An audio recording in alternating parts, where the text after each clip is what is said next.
Halo guys, kembali lagi di channel Gelenghead, dan selamat datang di plot cerita Once Human. Segala kehidupan berjalan mengikuti jalurnya masing-masing, namun setiap jalan, seberapa panjang pun, pada akhirnya akan mencapai akhir. Dunia ini telah runtuh, stagnan, terpecah, dan jatuh ke dalam jurang kehampaan. Peradaban hancur, hukum realitas melemah, dan eksistensi hampir berakhir. Tetapi sebagaimana alam semesta lahir dari kegelapan, di dalam kehancuran pun masih tersisa percikan kehidupan. Di tengah kehampaan, sebuah struktur asing terbentuk, benih evolusi baru yang menunggu untuk dibangkitkan. Tokoh utama adalah seorang metahuman yang dijadikan objek eksperimen oleh organisasi Rosetta. Tubuhnya dikurung dalam ruang isolasi bersuhu ekstrim, menggunakan nitrogen cair bersuhu minus 195,79 derajat Celcius. Aktivitas otak hampir tak terdeteksi, namun status subjek dinyatakan stabil. Dalam kondisi itu, terjadi kegagalan daya besar, yang memicu pelanggaran keamanan. Sistem runtuh, eksperimen tak terkendali, dan seluruh fasilitas penelitian berubah menjadi medan pembantaian. Para peneliti tewas, sementara subjek eksperimen terlepas dari kurungan. Tokoh utama terbangun di dunia asing yang telah hancur. Lingkungan terdistorsi, dipenuhi sisa-sisa peradaban dan energi anomali. Saat menyentuh artefak kuno bernama World Stone, ia membangkitkan kesadaran seorang entitas bernama Mitsuko. Mitsuko adalah pencipta dan penjaga Eternal Land, sebuah dunia perlindungan yang stabil di tengah kehancuran realitas. Namun setelah invasi entitas kosmik bernama Manibus, kekuatan dan ingatannya disegel, dan tersebar ke dalam World Stone yang tersebar di berbagai wilayah. Kerusakan ruang waktu yang disebabkan Manibus, menciptakan celah dimensi yang menyeret tokoh utama ke dunia ini, menjebaknya tanpa jalan pulang. Karena kekuatannya belum pulih, Mitsuko tidak mampu mengirim tokoh utama kembali ke dunianya. Satu-satunya cara adalah dengan membangkitkan World Stone satu persatu, agar keseimbangan dunia perlindungan perlahan pulih, dan ingatannya kembali. Dalam perjalanan itu, tokoh utama menghadapi makhluk anomali yang dikenal sebagai Deviant, hasil runtuhnya dunia dan kontaminasi energi Stardust. Sebagian Deviant dapat diamankan dan dimanfaatkan, sementara yang lain terlalu berbahaya dan harus dimusnahkan. Seiring World Stone dibangkitkan, bangunan yang terdistorsi mulai stabil, dan Mitsuko secara bertahap mendapatkan kembali ingatan serta kekuatannya.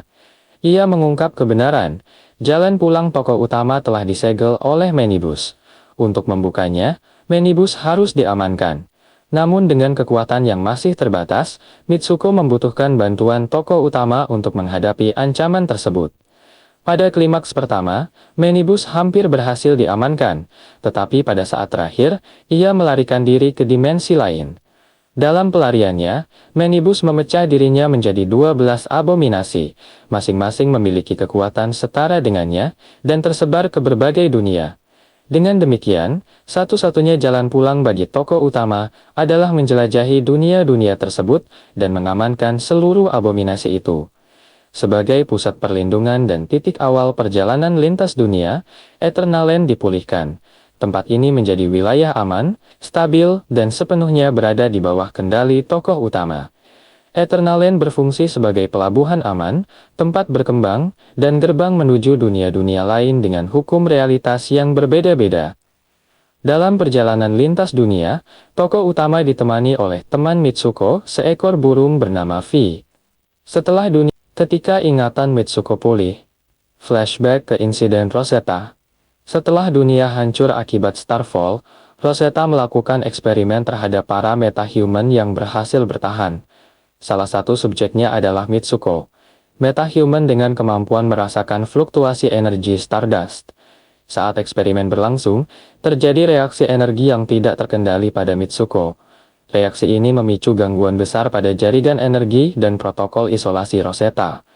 Sistem pendukung gagal, komunikasi internal terputus, dan unit pengamanan kehilangan kendali dalam waktu singkat.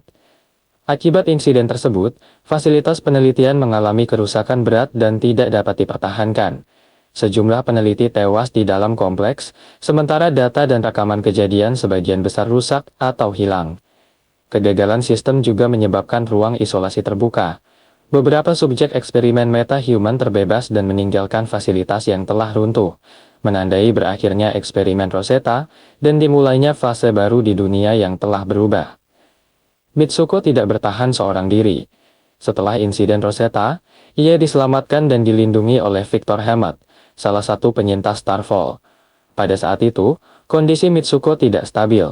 Ia menyadari bahwa pelepasan energi Stardust yang tidak terkendali telah menyebabkan kematian banyak orang, termasuk orang tuanya dan para peneliti di fasilitas Rosetta.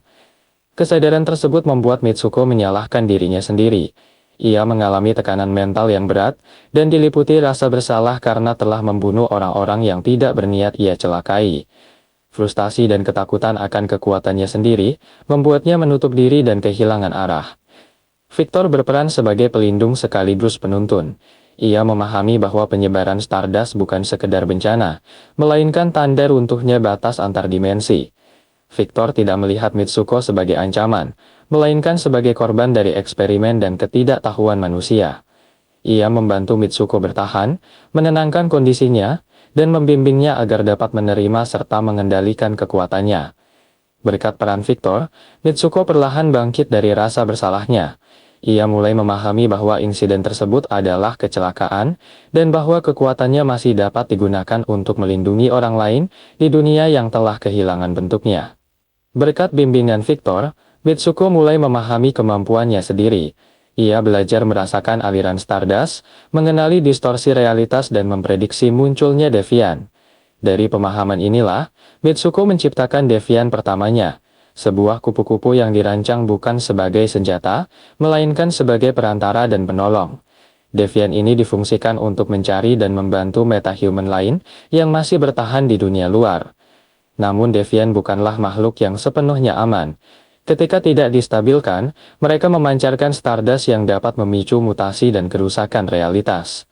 Untuk mengatasi hal ini, Victor dan Mitsuko menggagas sebuah inisiatif bernama Mayfly.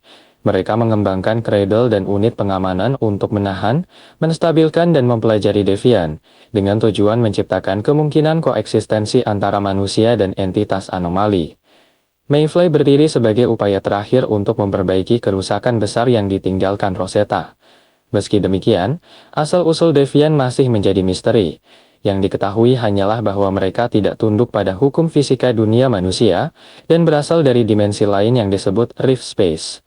Ketika Deviant berada dalam kondisi tertekan, mereka melepaskan Stardust dalam jumlah besar, yang memperlemah batas antara dunia dan Rift Space. Runtuhnya batas inilah, yang diyakini sebagai penyebab utama Starfall. Seiring waktu, situasi memburuk. Stardust terus menyebar tanpa pola yang jelas, dan dunia semakin tidak stabil. Tidak semua Deviant dapat diamankan. Beberapa bersifat jinak, seperti kupu-kupu ciptaan Mitsuko, tetapi banyak pula yang sangat berbahaya, terutama Deviant yang terperangkap dalam struktur raksasa seperti monolit. Pada masa kini, tokoh utama tiba di sebuah wilayah perlindungan yang relatif aman, sebuah tempat yang dapat bertahan berkat pemahaman Mitsuko terhadap Stardust. Di sana, tokoh utama membantu mengamankan Deviant kupu-kupu yang sempat terganggu oleh fluktuasi energi terbaru.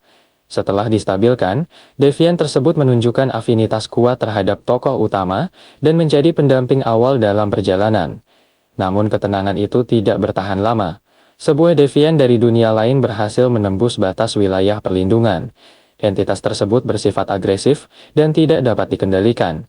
Dengan Stardust yang terus mencemari dunia, dan ancaman lintas dimensi yang semakin sering terjadi, tokoh utama dipaksa bersiap menghadapi konflik yang jauh lebih besar. Konflik yang berakar pada eksperimen Rosetta, warisan Mayfly dan rahasia masa lalu yang belum sepenuhnya terungkap. Kini, dengan Stardust yang terus menyebar, batas antar dimensi yang semakin tipis, dan 12 abominasi yang menguasai dunia-dunia lain, tokoh utama berdiri sebagai kunci terakhir. Perjalanan lintas dunia bukan hanya tentang membuka jalan pulang, tetapi juga menentukan apakah dunia yang runtuh ini layak untuk berevolusi, atau benar-benar berakhir.